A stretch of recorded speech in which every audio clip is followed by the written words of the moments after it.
So if you wouldn't mind telling us the incident that happened to you, thank you very much again.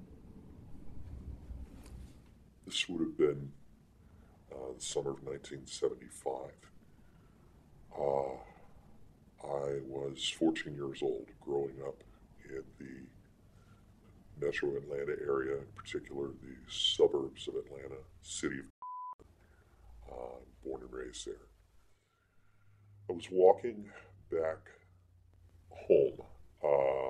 There was a drugstore in my neighborhood that was close enough to my house to be able to walk from my house to get gum. I was in shorts, tennis shoes, and a tank top. I had grown up from age 6 in this very same neighborhood, so I knew it intimately. I had gone to the drugstore, gotten the gum, and was walking back home. I crossed over a small tributary of Creek, South Creek, which flows through DeKalb County in the area. I had played in this creek for years as a child and even as a young teenager. It was dusk. I would say somewhere between 8:30 and 9 o'clock. Summer, fairly warm, still pretty warm. The creek itself was moderate height and so on. I had been able, had not been recent rain or not recent enough to cause the water to be too high. I crossed over the bridge, or began to cross over the bridge that stretched across the creek that formed the road. What's the name of the street that this road is?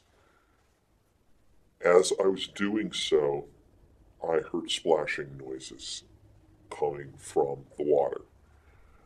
I can remember stopping and looking over the edge of the railing that was immediately on my left hand into the creek bed area, but it was dark enough so that I couldn't see anything. But the splashing noises were distinctly different from the noises of the creek itself flowing. It was a movement, footsteps, sound. I had just caught, maybe 2 or 3 seconds beforehand, a very bad smell. The smell was really, really pronounced, and I thought, wow, I mean, what is there, sewage around here? Somebody dumping something into the creek, or what was I smelling? After I heard the footsteps, the smell intensified, it doubled. And it's the best way I can describe the smell itself is it had elements of ammonia, it had elements of garbage, it had elements of an animal musk to it. And all these things combined to make a reek that you would have to smell yourself to believe. I continue walking across the bridge, which is actually pretty small. I'm going into minutiae here.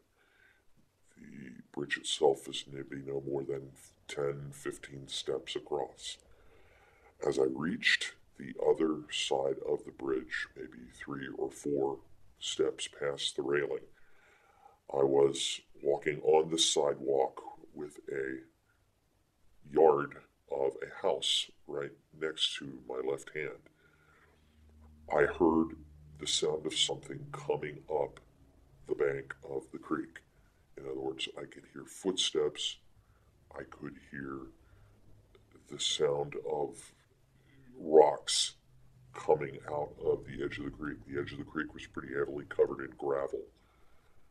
And I could hear the sound of water coming off of something as I came up as it came up the verge of the creek.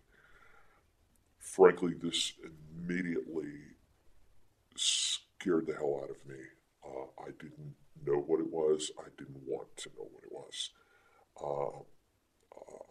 I went immediately, I began running. I ran as fast as I possibly could. I crossed over the driveway of this yard that sat right next to this creek and was in the midst of another yard that sat next to the first house.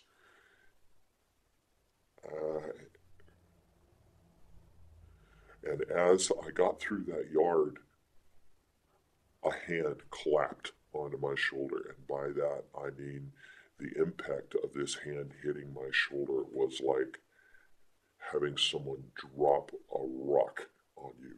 It was immense. If you've ever had something really impact your body like that, that was what it felt like.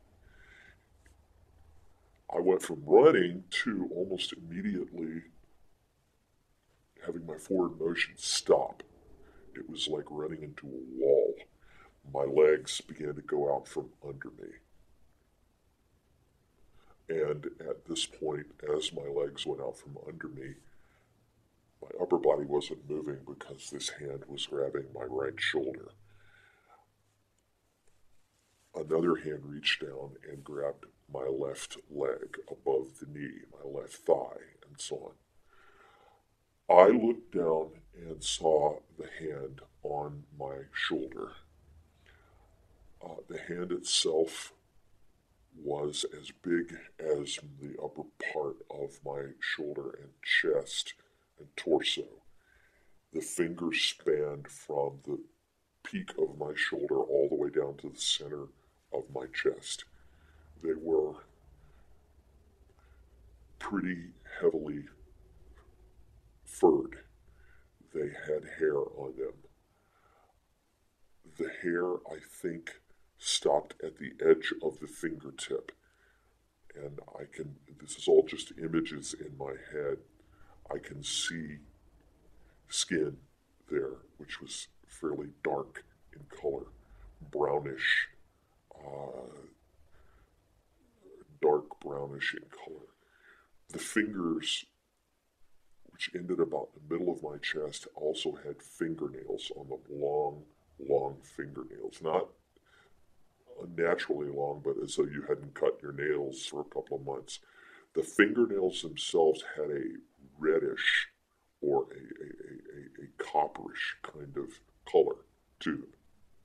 I could feel the thumb of this hand in the middle of my shoulder blade in the back.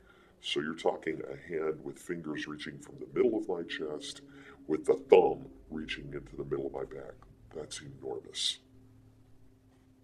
The hand that was on my leg, I didn't get more than a brief glimpse of because at that point I was lifted off the ground.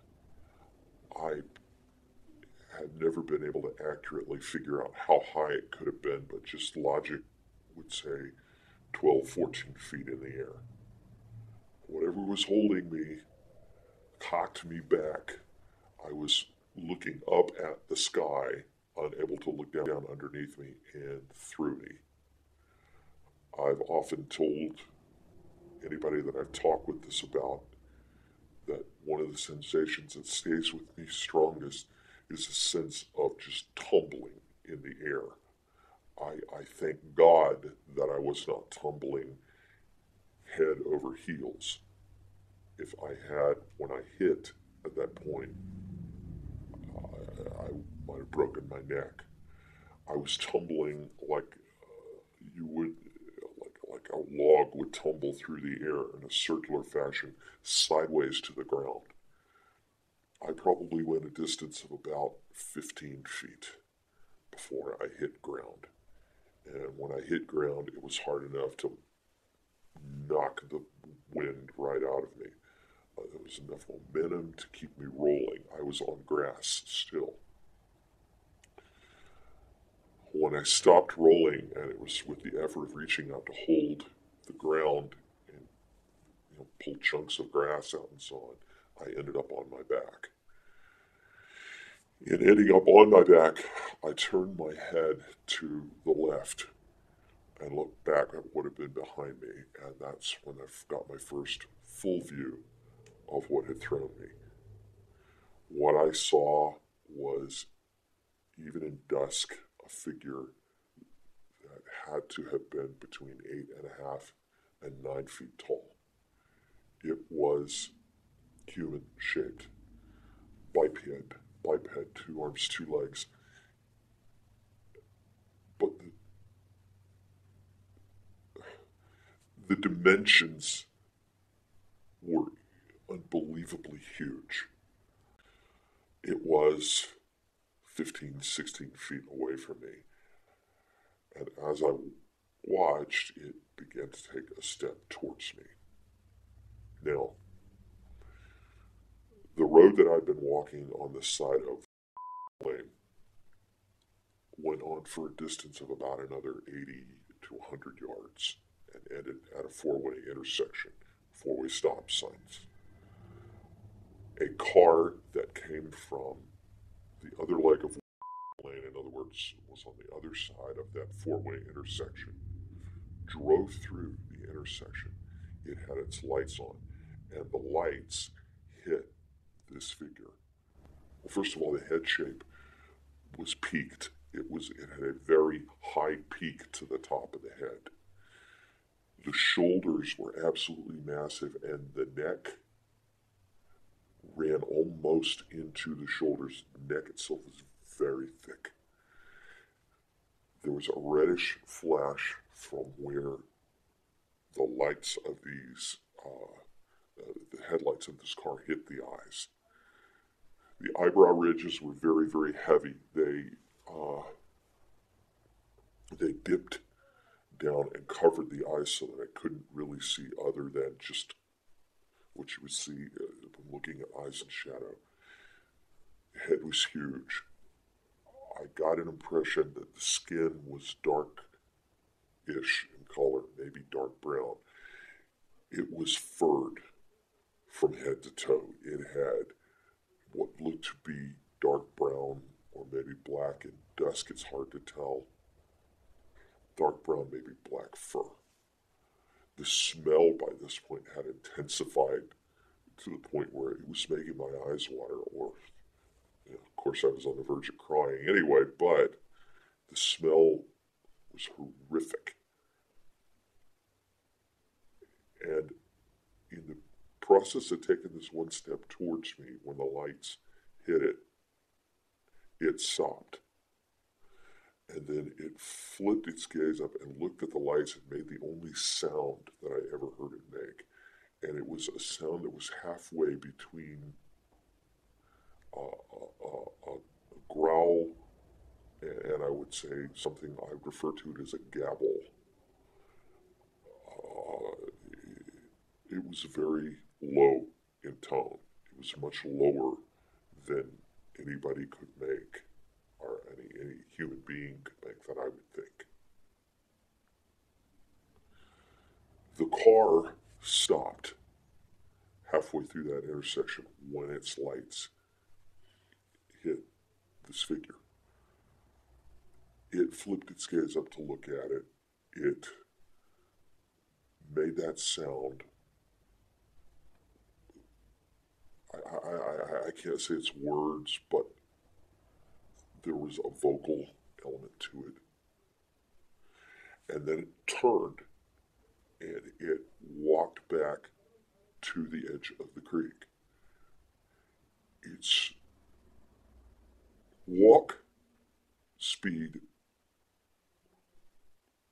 seemed so fast to me, but it had to have been covering an immense amount of ground. We were maybe 80 to 100 feet away from the creek bed, and I can't say for sure, but I feel like it covered that distance in 4 or 5 steps, no more than that. It got to the edge of that creek bed, or the edge of that creek bank, and walked down it. I heard the footsteps go down and then heard the splashing in the water again. The car stayed at that intersection, or through the intersection, and for no reason I've ever understood, they started up again and drove right by. It didn't stop. It didn't, I don't know, maybe they didn't see me. Maybe they were too shocked to stop. I've never heard anybody else come out and say anything in that area about having seen something. These 2 yards that lay next to this creek, after the second yard, it dips down into a very big, wide, grassy dell that is a pathway for high-tension power lines. Those power lines in that dell is still there. All the kids in this neighborhood would walk through from my street, would walk through a pathway that we had cut between 2 houses that lay on the far side of that grassy dell and that opened up onto another street. So I walked through that dell, walked between the 2 houses, walked up to the end of my street, and I lived at the very last house on the far end. I walked up over the hill and then down the hill to my home. I told my mother what had happened. She saw the scratches.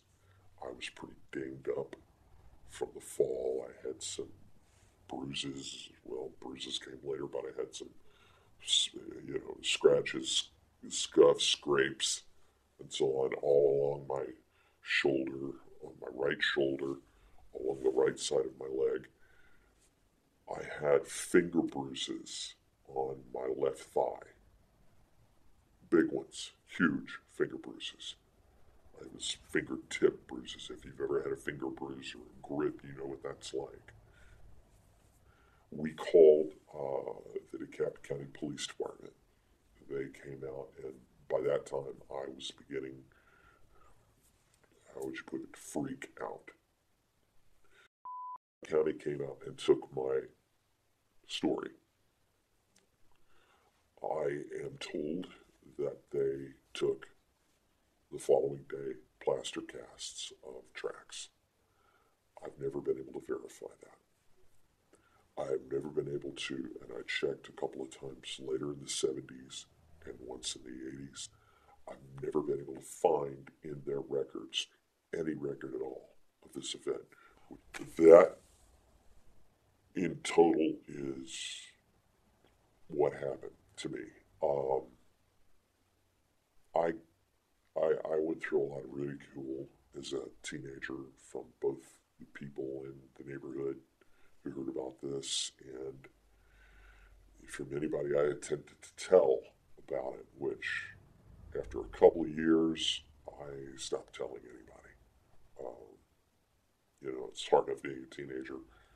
And at that point, I really got sick of people making jokes at my expense.